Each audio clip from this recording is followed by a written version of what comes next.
We have Mr. Cameron. Show him your teeth. What's the progress? They're all still missing. Mom is here on duty. We are going to just be chilling and doing a few things. I want to make your hair beautiful. Thank you, baby. But we are going to clean Cameron's room tonight because it's a mess. We're going to do half and half. That's what he said. 50 and 50. 50 and 50, okay. And then we'll read some of his chapter book. I need to go to chapter 4. Okay. Then I need to go to all the way chapter 12. Okay. So please excuse Cameron's shirt. He's been eating. What's this? and I ate macaroni and cheese for lunch. You ate macaroni and cheese for lunch? Yes. Was it good? Yeah. I was 2. And then I was the first one eating. Oh, you were? So did you have a good day at school? Yeah. What'd you learn? I did subtracting. Subtraction? Okay. I didn't do adding. I did subtract. And I was good on it. And it was so easy. It was so easy. Cameron is really good at math. Yeah, By the way, he is very smart. I'm smart. He knows it.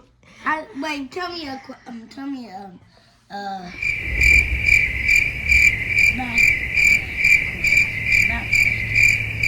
math question? Yeah. What is... Don't do times. I'm not going to do no times. I'm going to do addition. Don't do divided. I ain't going to do divided. What is...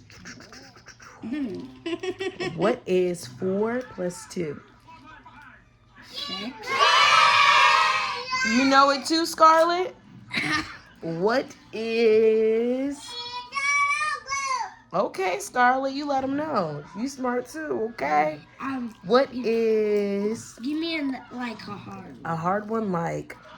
What is... Like 12 plus 12. What is 10 plus 10?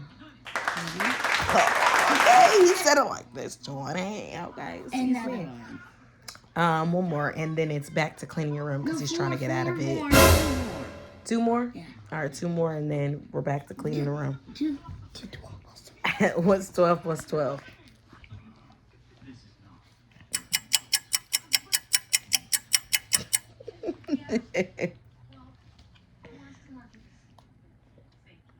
$22. Mm-mm. 23. I said. He's the one who asked this question. You close. 24. Okay, let's go. Last one. What is 9 plus 8? 9 plus 8. Mm-hmm. It is 11. Bruh. You know that's wrong. 9 plus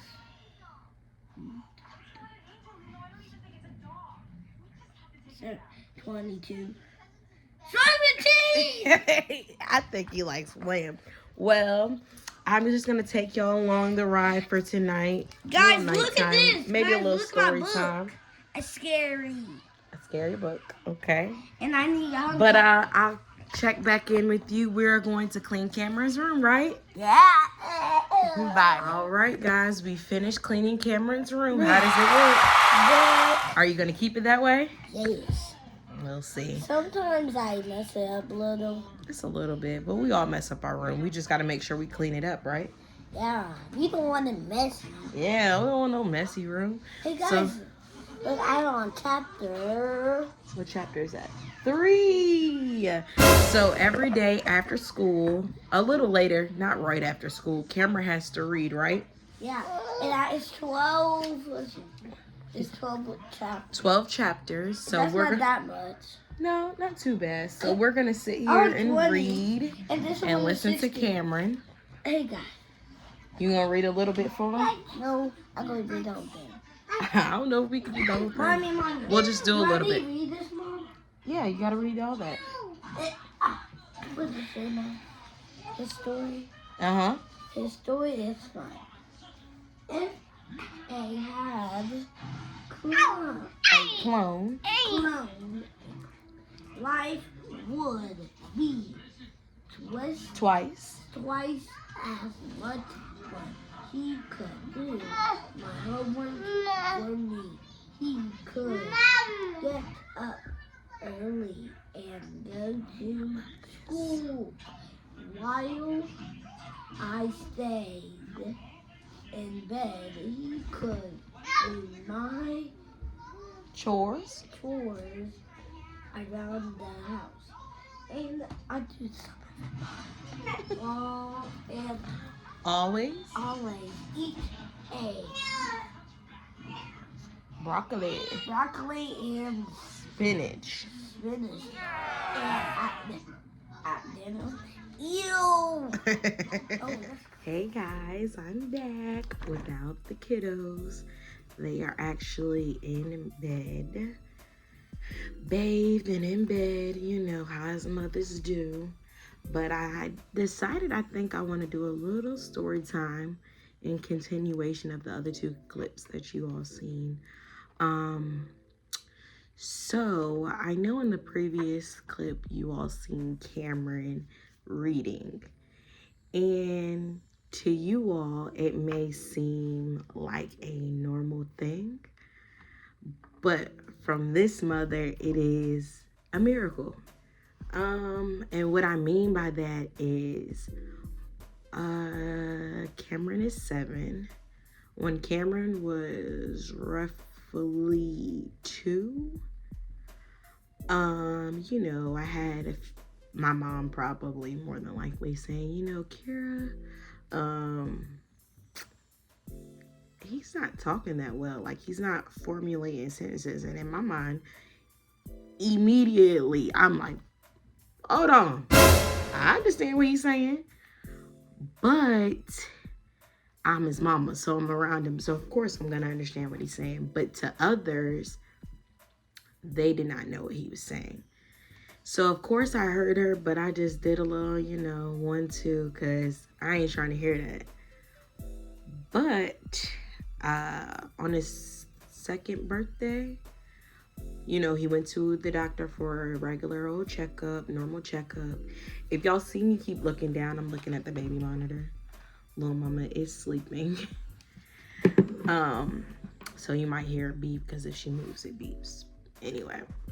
So on his 2nd birthday, he went to the doctor, and the doctor was evaluating him. Me and his father was there, and they're talking and whatever. And the doctor was like, is this normally how he speaks? Is this, you know, is this how he speaks? Is this how he communicates with you all? I'm like, yeah. And she's like, you know, I think you might want to get him checked out with the speech therapist, or get his speech tested, his hearing and all that, because he should be saying more than what he was saying. So immediately, I don't know how you all are, but I know for myself, and just being a mom, immediately you feel guilty. You feel angry. You feel like, nah, not my baby. You feel responsible. You feel like you failed your child at the end of the day. At least I know that's how I felt. I felt like I failed as a mother. I felt like, what did I do? Could I have done something differently? Like, what's going on? You know what I'm saying? And I took it really hard. I cried and like, nah, ain't nothing wrong with him. But then, you know, once the doctor kind of said that, I kind of knew, like, okay, let's make sure we are making sure my baby is straight. But just getting over that initial feeling of guilty and the blame on myself, that is extremely a hard pill to swallow. I know that there is other and worse things that could happen, that could go on with your children. But at that time in my life, that was the biggest thing. Cameron was my only child. You know, I was a young new mother. I had him at 20. So I'm just a whirlwind of emotions came over me because of that. So it was really hard to get over that initial shock. But in the long run, in the back of my mind, I knew like, okay, this is what it is. It's not what you want to hear, but what are you going to do to help your child at the end of the day? So immediately I had to set up a visit to get, his speech checked, tested, his hearing, all of the things. And that test was so long. It was a long test. Me and his dad and his grandmother, my husband's mom, went. And it was a long test. It was a long test. You know what I'm saying? And you're just nervous and I'm so used to speaking for him. I want to answer for him because I'm like, I know he know this, but he just can't say it. So it's hard, as a mother, because I'm mama bear. I'm going, I know what he's saying. He know what an orange is and da da da, but he should be able to say it. I can't speak for him. So they evaluated him, and the results were that he was about 6 months delayed in his speech.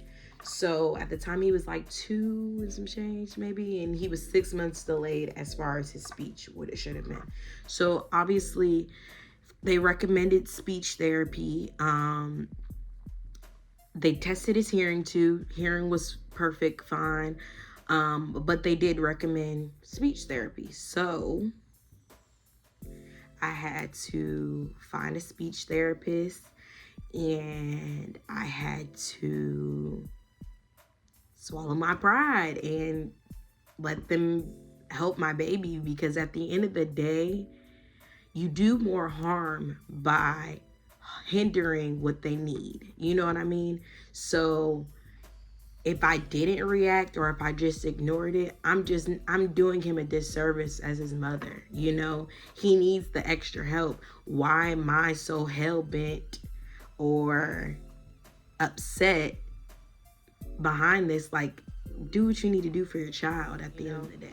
And so, I had to pep talk myself and put my big girl drawers on and understand that it's okay. Like, he's a little behind, but if you do what you need to do, it will get better and it will improve and it will be better for him in the long run. So we found a speech therapist, and I loved her. She was super sweet, super nice. She had so much patience with Cameron, because Cameron is, if you've ever met him, Cameron is pew pew pew pew pew all the time from as young as 2. So it was really nice and refreshing for her to be like, oh yeah, we'll work on this and we'll do this. And he was going once a week for 30 minutes, I believe, in the beginning. Yeah, about 30 minutes. And he was doing good. She was super nice. She had patience. She was sweet, just a really good spirit to work with children. That's extremely important. At least for me, it is. It's super important.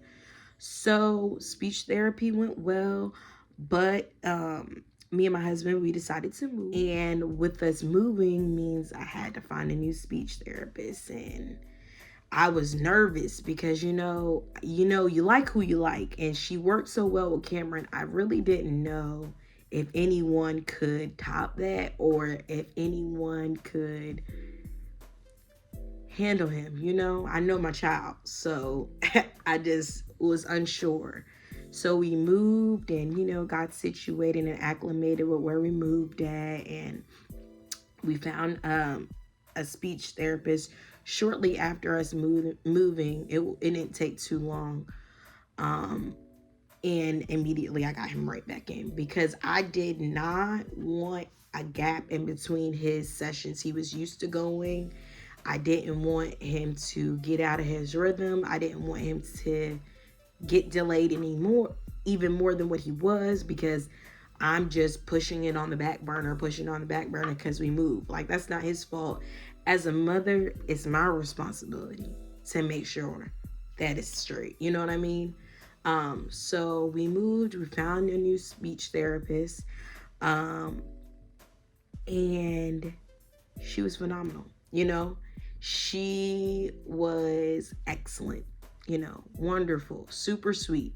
And then she got pregnant and left for a while, so he switched to another. And the thing is about Cameron, he's okay with change. Sometimes iffy, you know? So I was nervous about that. But you could see improvement. But I just, as a mom, I'm around him every day, so it was kind of hard for me to tell. Because at the end of the day, I told you, I could understand my child. You know what I mean? But, you know, when I would call my mom or call my best friend, they'd be like, he is talking so much better. And I'm like, oh, okay. You know, it makes you feel good, you know? So he continued speech therapy all the way up until he went to kindergarten, which was last year. So the summer before he started school, he completed speech therapy as well as occupational therapy. They kind of go hand in hand with certain things, and that really helped him as well. Learn how to stay focused and fine motor skills. It helped him a lot more. And right before he went to kindergarten, he graduated. And, you know, it was amazing. I was blessed. I mean, it was a miracle, because I'm just like, wow, within these years of him going, it really improved. Like, I was shocked. Because in my mind, I'm like, I don't know if that'll work, you know.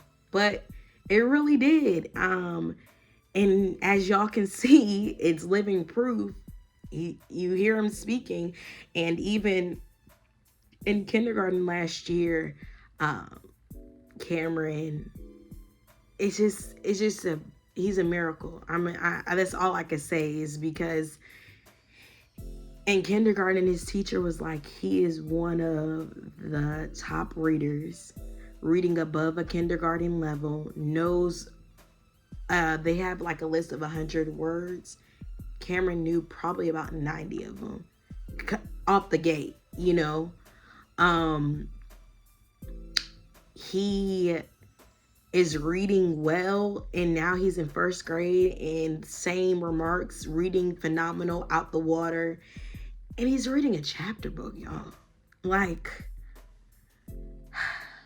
I don't think y'all truly understand. Like, just to watch the transformation of my child reading, like, and he couldn't even say a full sentence a couple years ago, you know. So I just wanted to do this little, you know, story time to let y'all know that if you're going through the same thing, do not be ashamed, do not be discouraged, do not be sad or upset. Do what you got to do to help your children. Do what you got to do to help your child. At the end of the day, I'm grateful that we continued his speech and we did his speech, because by the time he got to kindergarten, he didn't need any special anything, because he knew, you know, we had put him through speech therapy for a while, so he was ready. And I'm grateful that we didn't wait, we didn't delay it anymore. We really got right on it right away. Between the speech therapist and the occupational therapist, us working with him at home, COVID happened. Big shout out to Aunt Tess. She became his preschool teacher, which is why when he went into kindergarten, they do an assessment, and his teacher was like, he's so smart. And I give all credit to her, because she was teaching him while his dad and I were at work, and reading numbers. He could count to 100 before he got in kindergarten. Like, yeah, she was on it. So I'm just here to give y'all a little story time and a little background about my family, about my child. Because I never know who out there might go through this or is going through this, or you're not sure, or you feel a certain type of way about your child, but you're afraid. Don't be afraid. Do it. If you think something's wrong, go see a doctor. If you think something's not right, check it out. Because at the end of the day, you all can see it. You wouldn't have known that if I didn't tell you. You know what I'm saying? Just so to us mothers, don't feel guilty at all. Mother's guilt is so real. I'm not saying I got it mastered, because I don't. But I will say I am working on it, and I know that at the end of the day, I am a mom, but I'm a human too. And we all have flaws. So don't feel guilty if you think your child needs extra help. Don't feel guilty if you think that your child isn't where they should be. Work on it. That's all. That's literally it. Work on it. Practice with them. Don't feel ashamed. Get them the help that they need that you might not be able to provide for them. Yeah, I just wanted to let y'all know that my child is a miracle. I might be coming with a little more story time in depth as far as that. But yeah, just comment down below if you're experiencing the same thing, or if you have any questions, if you have any comments, just let me know, because that's what I'm here for. But yeah, it's an amazing thing. It's an amazing thing to see your child grow over the years and see at one point in time they weren't here and now they are. So don't give up. Don't feel discouraged. You got this, mamas. Like, you know your child better than anybody, so it's all right. It's okay. Ask for help. I mean, it don't feel right at first, but it'll be all right. So that was my little segment of story time with Shakira. I hope y'all like that. I hope you're encouraged. I hope y'all feel motivated if you were nervous about seeking help. Just make sure y'all like, comment, and subscribe. Love y'all. Peace.